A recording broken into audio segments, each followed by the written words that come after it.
I've had several people ask me about the computer controlled car that I made, so I thought I'd make a video and show it. Here's my computer controlled car, and it works with sonar. So when the sonar detects an object, it will turn. And this was actually part of a bigger project, and what the bigger project had is it had a second car that you could control by remote control. And what the remote control car was supposed to do is it was supposed to crash into one of these kill switches, and then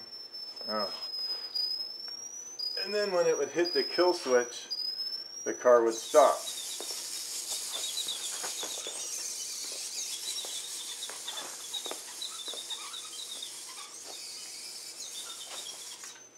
Like that. Electrically, this is pretty simple. Here's the computer chip. Here's the clock for the computer chip. I've got a 9-volt battery. Here's the regulator, which converts the 9 volts into 5 volts. I have a reset switch. And what happens is the computer is constantly sending out pulses on this sonar unit. It sends out a pulse, and then it monitors, waiting for the pulse to hit something and echo back. Then you can use the speed of sound as a constant, and based on the speed of sound and the time it takes for the echo to come back, you can determine how far you are away from an object. And when you get within a certain distance of the object, then you turn to avoid the object.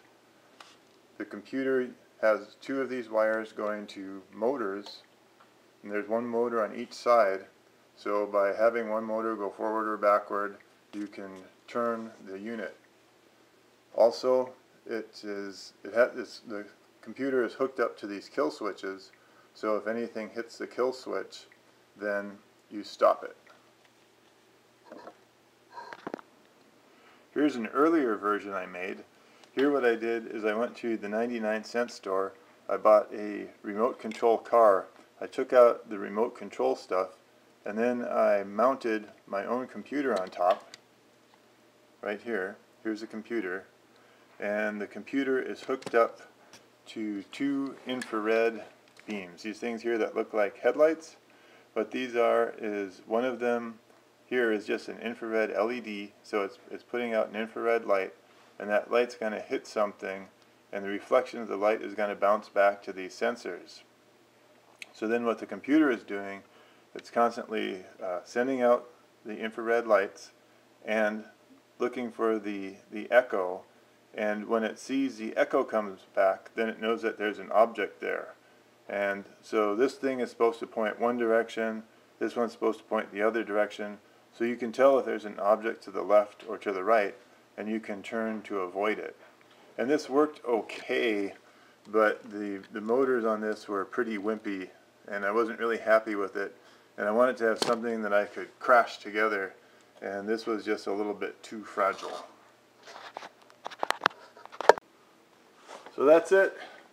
Come on over someday and you can do the remote control and crash the remote control car into this computer controlled car.